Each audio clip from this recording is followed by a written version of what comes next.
ಪಕ್ಷಗಳು ಕೂಡ ಭಾರತದ ಆಯ್ತು ಕರ್ನಾಟಕದ ಬಗ್ಗೆ ಧ್ವನಿ ಎತ್ತುವಂಗಾಯ್ತಾ ಅಂತ. ಸಿದ್ದರಾಮಯ್ಯ ಸರ್ಕಾರದ ಅಲ್ಪಸಂಖ್ಯಾತರ ಓಲೈಕೆ ಎಷ್ಟರ ಮಟ್ಟಿಗೆ ಅವರು ಈ ಸರ್ಕಾರ ಹೊರಟಿದೆ ಅಂತ ಹೇಳಿದ್ರೆ, ವಿಧಾನಸೌಧದಲ್ಲಿ ಪಾಕಿಸ್ತಾನ್ ಜಿಂದಾಬಾದ್ ಅಂತ ಹೇಳಿದ್ರು ಕೂಡ ಅವ್ರ ವಿರುದ್ಧ ಕ್ರಮವನ್ನು ಕೈಗೊಳ್ಳಿಲ್ಲ. ಕಾಂಗ್ರೆಸ್ ಸರ್ಕಾರ ಯಾವುದೇ ಕ್ರಮವನ್ನು ಕೈಗೊಳ್ಳಿಲ್ಲ.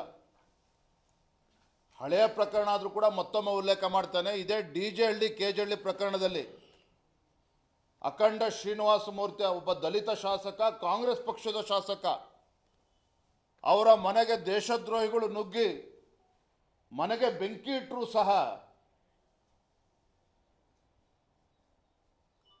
ಕೆಲವರಿಗೆ ನೋವಾಗ್ತದೆ ಅನ್ನುವ ಕಾರಣಕ್ಕೆ ಆ ಶಾಸಕನನ್ನು ಕೂಡ ನಡು ಬೀದಿಯಲ್ಲಿ ಬಿಟ್ಟರು ಕಾಂಗ್ರೆಸ್ನವರು. ಅಷ್ಟೇ ಅಲ್ಲ, ಮೊನ್ನೆ ಕ್ಯಾಬಿನೆಟ್ ಮೀಟಿಂಗಲ್ಲಿ ಅಧಿವೇಶನ ನಡೀತಾ ಇರಬೇಕಾದ್ರೆ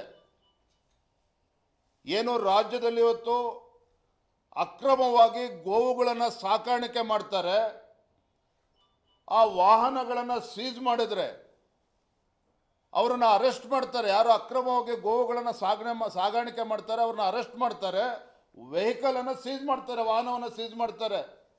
ಇವ್ರು ಕ್ಯಾಬಿನೆಟಲ್ಲಿ ಏನು ನಿರ್ಧಾರ ಮಾಡೋಕ್ಕೆ ಹೊರಟಿದ್ರು ಅಂತ ಹೇಳಿದ್ರೆ, ಯಾರನ್ನು ಅರೆಸ್ಟ್ ಮಾಡ್ತಾರೆ ಅಕ್ರಮವಾಗಿ ಗೋವುಗಳನ್ನು ಸಾಕಾಣಿಕೆ ಮಾಡ್ತಕ್ಕಂಥ ಏನು ದೇಶದ್ರೋಹಿಗಳಿದ್ದಾರೆ ಅವರನ್ನು ಅಲ್ಲೇ ಸ್ಟೇಷನ್ ಬೇಲನ್ನು ಕೊಡಬೇಕು ಅಂತೇಳಿ, ಮತ್ತೊಂದು ಕಡೆ ವಾಹನ ಸೀಜ್ ಆದರೆ ಅಲ್ಲೇ ಬಾಂಡನ್ನು ತೆಗೆದುಕೊಂಡು ಅಲ್ಲೇ ಬಿಡುವಂಥ ಒಂದು ನಿರ್ಣಯವನ್ನು ಕೈಗೊಳ್ಳೋದಕ್ಕೆ ಸಿದ್ದರಾಮಯ್ಯ ಸರ್ಕಾರ, ಕಾಂಗ್ರೆಸ್ ಸರ್ಕಾರ ಮುಂದಾಗಿದ್ದರು. ಆದರೆ ಕೆಲವು ಸಚಿವರು ತರಾಟೆ ತಗೊಂಡ್ಮೇಲೆ, ಬಹುಶಃ ಇದು ಕೂಡ ರಾಹುಲ್ ಗಾಂಧಿ, KC ವೇಣುಗೋಪಾಲ್ ಗೊತ್ತಾದರೆ ಅದಕ್ಕೂ ಕೂಡ ಕಾನೂನನ್ನು ಮಾಡಿ ಅಂತೇಳಿ ಒತ್ತಾಯ ಮಾಡ್ಬೋದು. ಆದರೆ ಈ ಮಟ್ಟಕ್ಕೆ ಒಂದು ಲಜ್ಜೆಗೆಟ್ಟ ಸರ್ಕಾರ ಇದು ಕಾಂಗ್ರೆಸ್ ಸರ್ಕಾರ.